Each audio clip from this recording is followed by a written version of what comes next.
In the early morning of April 16, 1945, the USS Laffey, DD-724, a Sumner-class destroyer of the United States Navy, sailed quietly north of Okinawa. She wasn't in the main invasion fleet. Instead, she'd been assigned to something far more dangerous: Radar Picket Station Number 1.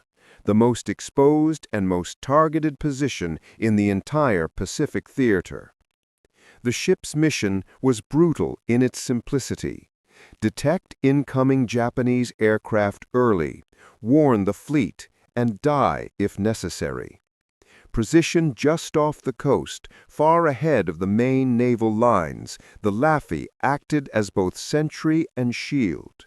And everyone on board knew that if the enemy came, they would come here first.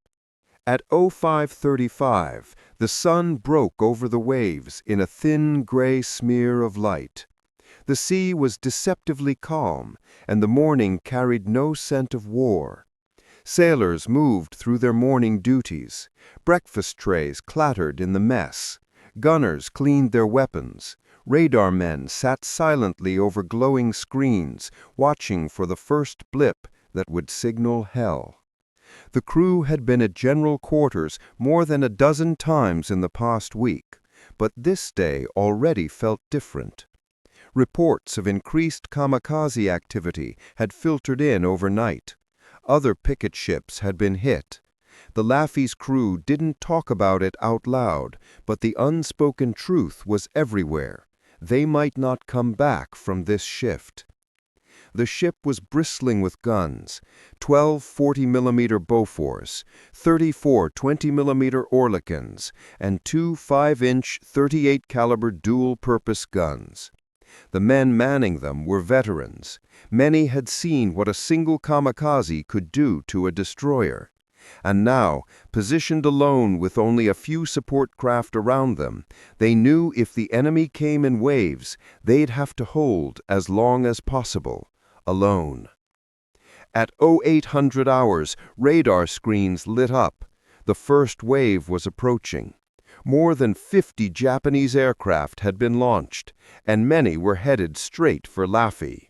From the horizon they came: Mitsubishi A6M0s, Aichi D-3A dive bombers, and specially outfitted kamikaze aircraft loaded with 550-pound bombs.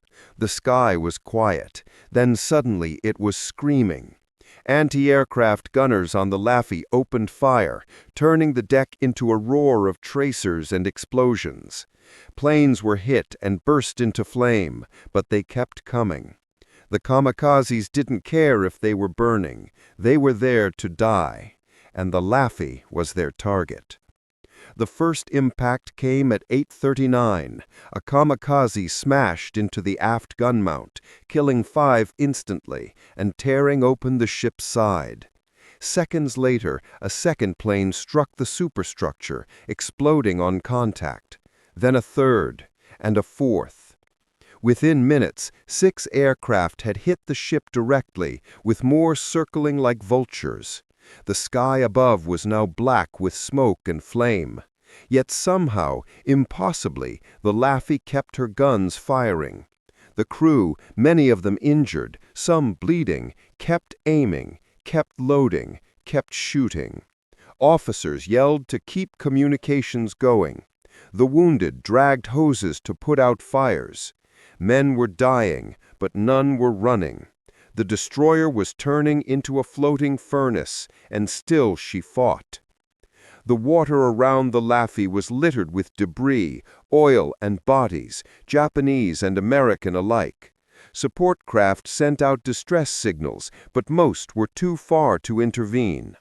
One sailor later said, "We weren't defending the ship anymore. We were defending the idea of not letting go." Below deck, damage control teams worked in suffocating heat, trying to keep the engines running. Flames licked through corridors. Ammunition threatened to explode. But every man had the same order: hold the ship together as long as humanly possible. By 900 hours, the attack had only just begun, and Laffey had already taken more punishment than most ships survive in an entire war. The second wave came harder and faster. With smoke already rising from the Laffey's stern, the sky filled again with the screaming engines of kamikazes and dive bombers. At 0842, a Japanese Aichi D-3A Val dive bomber came in low on the port side, skimming the waves, its pilot correcting for the wind as flames from earlier impact swirled in the background. Anti-aircraft fire tore through the air. Some shots hit, but not enough. The plane crashed into the forward deck, its bomb exploding on impact. The force of the blast ripped open the forecastle, flung steel plates into the air, and ignited the ready ammunition locker. Another 5 sailors died instantly. Several others were thrown overboard. And the ship, now hit multiple times, listed slightly, but still held its heading. As the smoke thickened and fire spread across the deck, the men below refused to abandon their positions.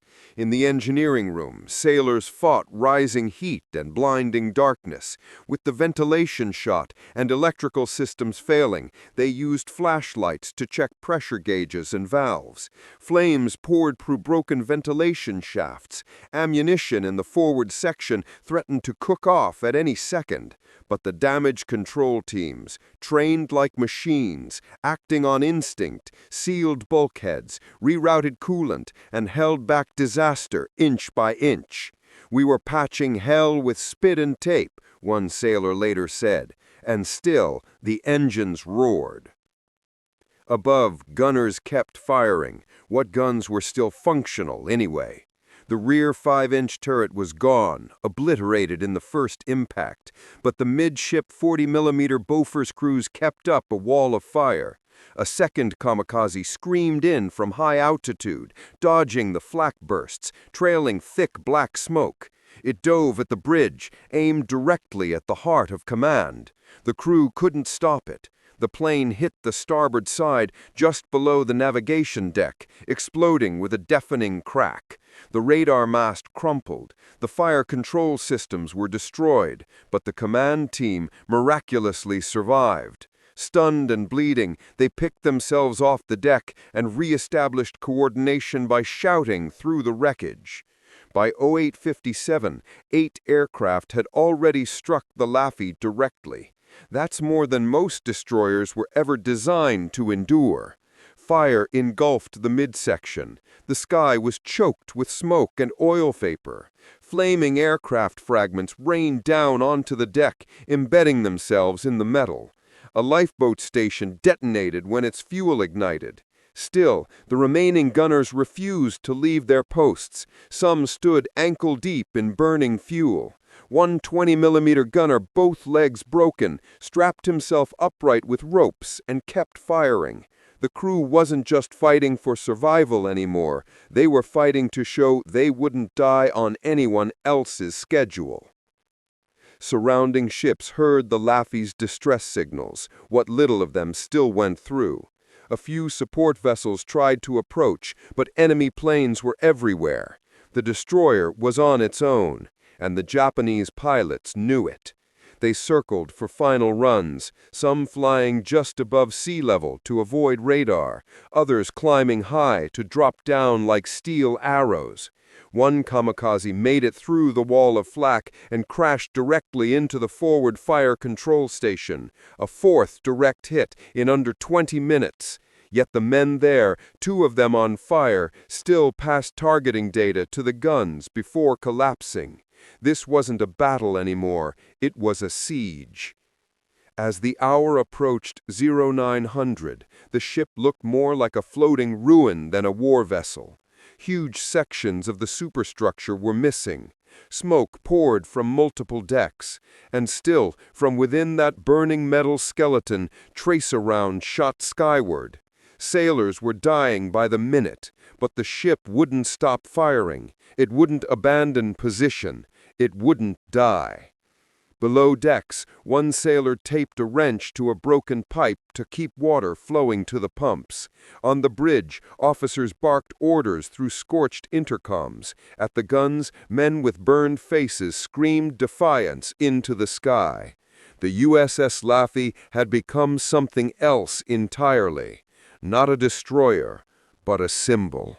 By 0905, the USS Laffey had already endured multiple kamikaze impacts, and yet she still remained afloat, still returned fire, and still held her station off Okinawa. But the enemy wasn't done. A new wave of Japanese aircraft emerged from the haze, faster, more coordinated, and more determined than ever. This time they came in pairs, with one plane diving to distract and the other aiming for the kill. Two Yokosuka D4Y Judy dive bombers screamed in at low altitude, forcing the Laffey's gunners to split their fire. One was hit mid-air and burst into flame, crashing into the sea. The second broke through the flak wall and slammed into the aft deck, detonating just above the engine room. The explosion ripped through the stern and killed several men instantly, igniting fires that spread toward the center of the ship. Flames poured from the engine space as sailors below scrambled to contain the damage. The blast had disabled several pumps, and seawater began rushing into the rear compartments. Damage control teams, working with almost no visibility, dragged hoses through thick smoke, their boots slipping on blood-slicked metal.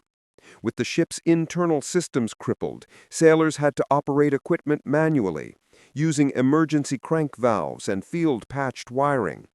Several compartments were sealed off completely, with crew still inside, sacrificed to save the ship.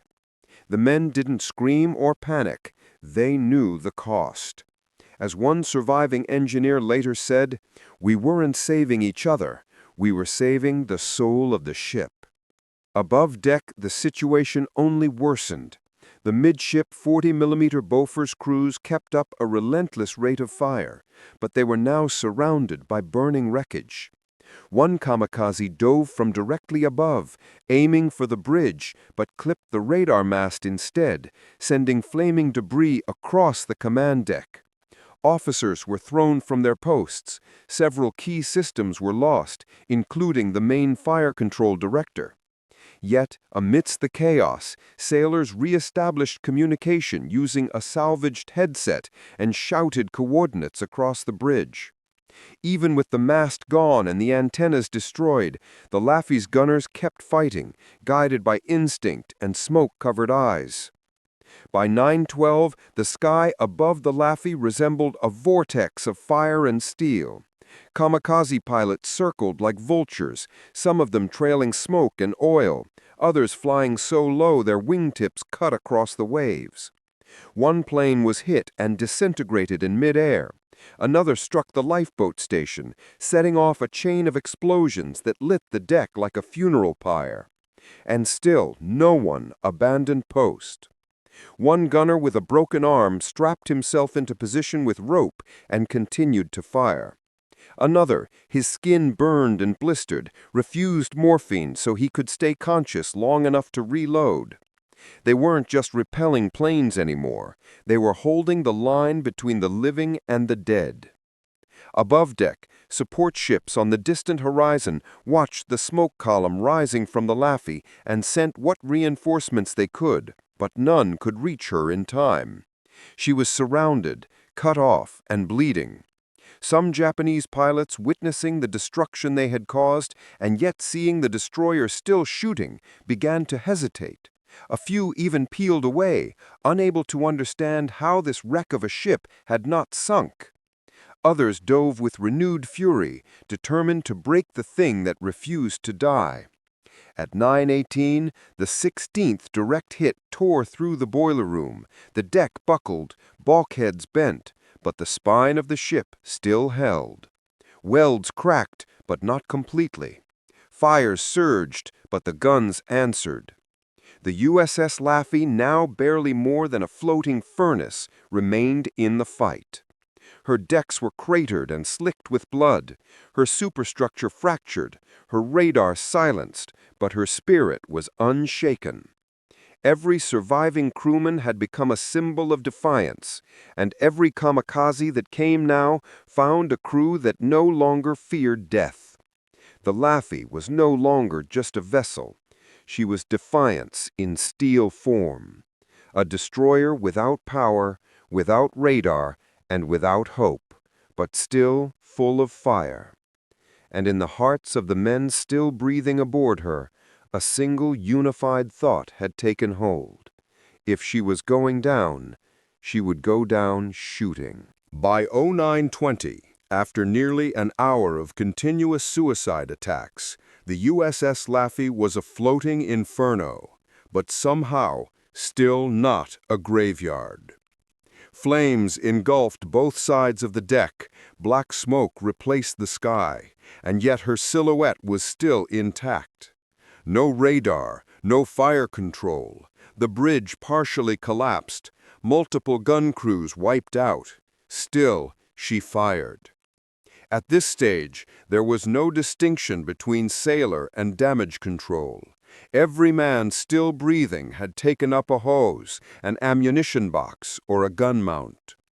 With communications failing, they yelled through the roar of explosions. Some could barely see through the smoke.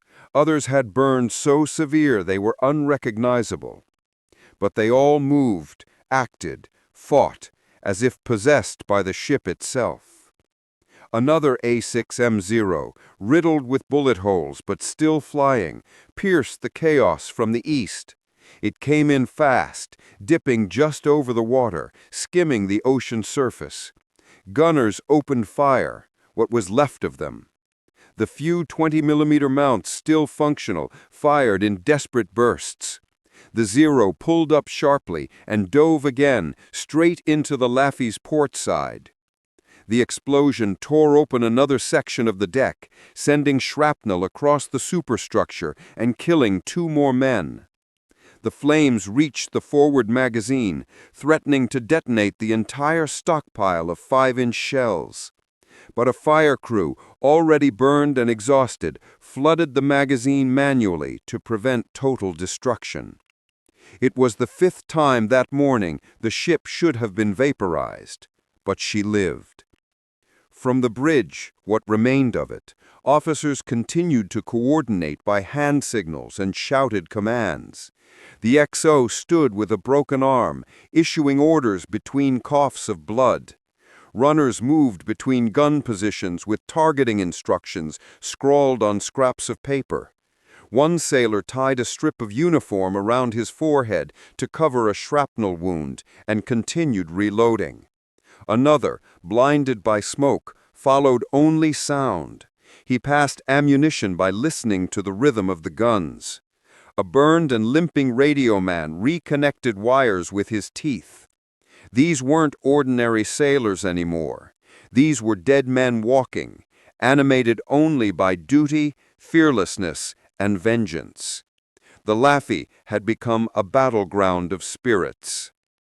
Even the Japanese were confused. Pilots still in the air reportedly hesitated upon seeing the ship still afloat, unsure if it was real or if they had hallucinated.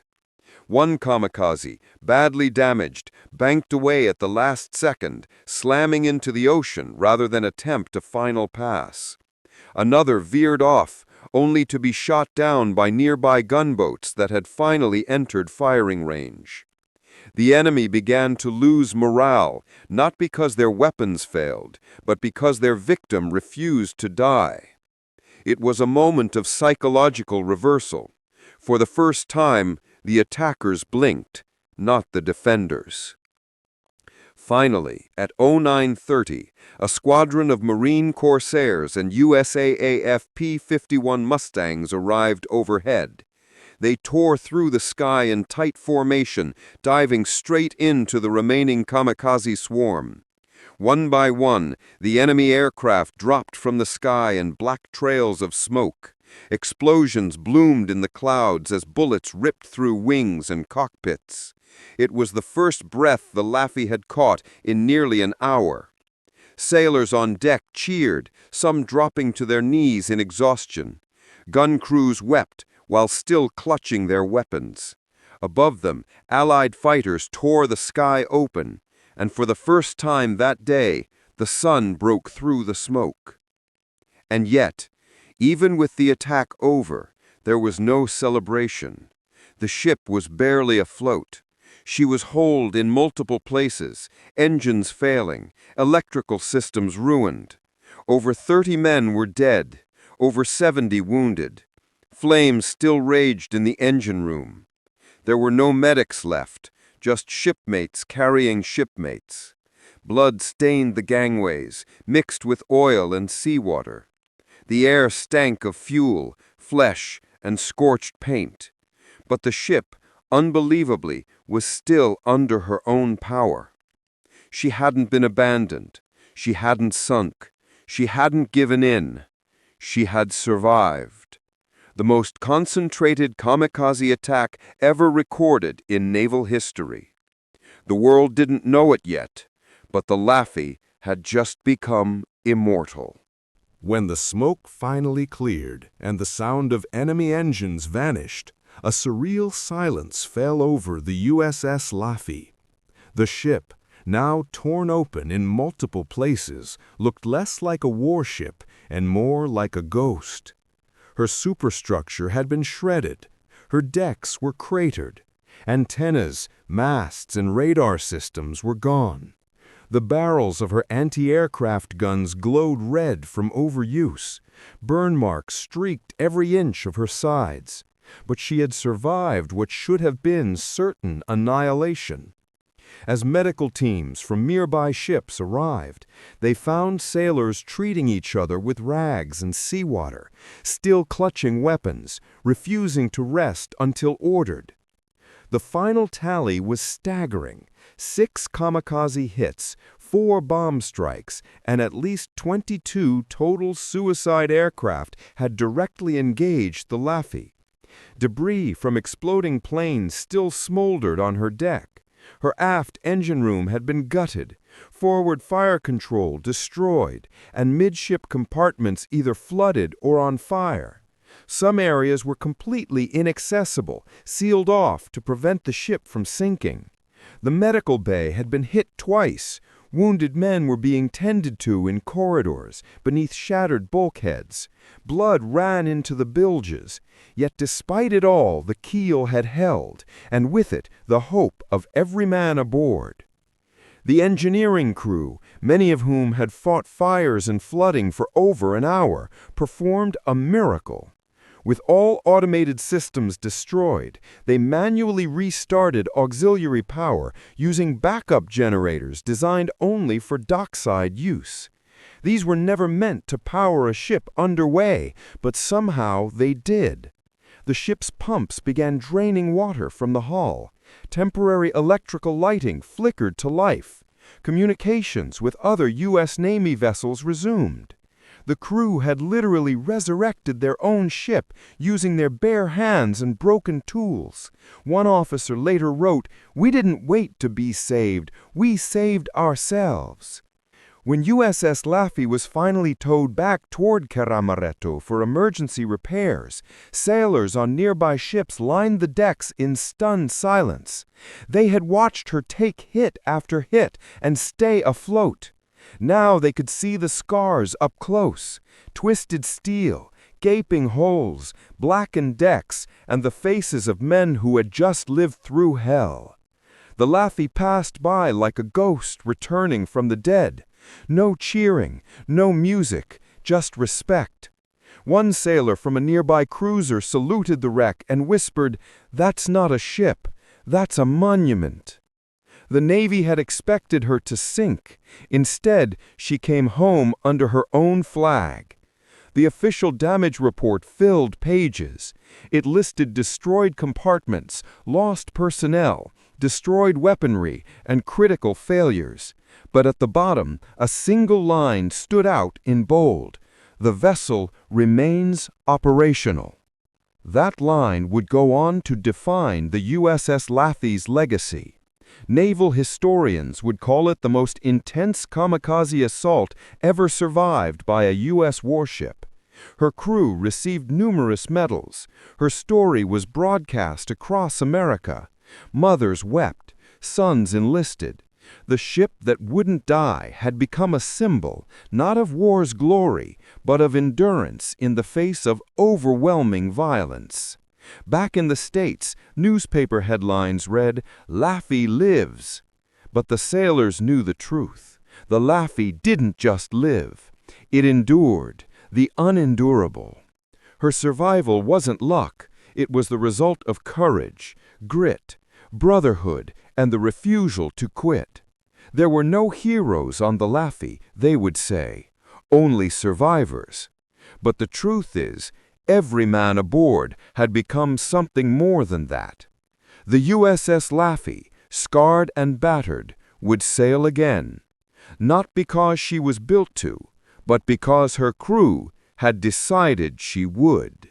Long after the flames were extinguished and her dead buried at sea or sent home to grieving families, the legacy of the USS Laffey began to solidify.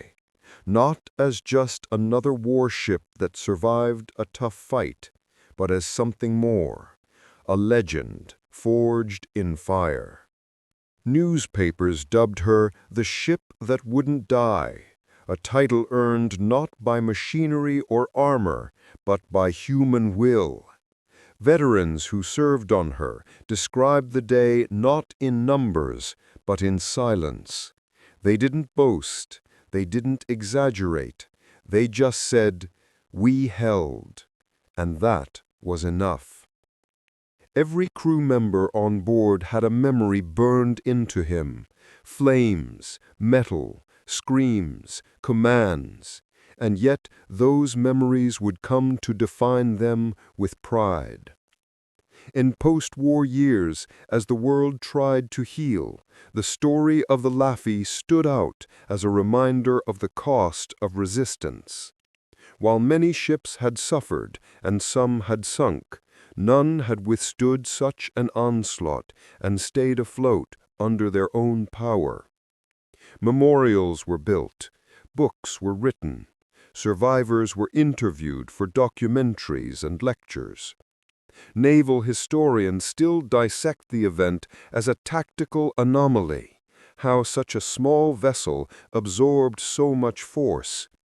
But those who served knew the secret. "She didn't hold because of luck," one sailor said in an interview years later. "She held because we made her hold." In 1981, decades after the war, the USS Laffey was finally decommissioned and preserved as a museum ship. She found her final home at Patriots Point in South Carolina, where she stands today, scarred, restored, and immortal. Visitors walk her decks unaware of what those metal plates absorbed. Bullet holes still mark some sections. Names of the fallen are etched in bronze. Veterans sometimes return and touch the railings, remembering their lost brothers. Young sailors stop and salute, understanding they stand on holy ground. She's not just a ship anymore. She's testimony of courage, of sacrifice, of survival. To this day, military training materials reference the Laffey as an example of resilience under fire. Her story is taught in naval academies around the world, not for tactical insight, but for spiritual endurance. She was the physical embodiment of never giving up. In a time when suicide aircraft were designed to be unstoppable, one destroyer, outgunned, outnumbered, and burning, proved that sometimes flesh and bone beat steel and fire. It wasn't about killing the enemy, it was about not dying, and that lesson echoes louder than any victory parade. Among the crew, reunions were rare, but sacred.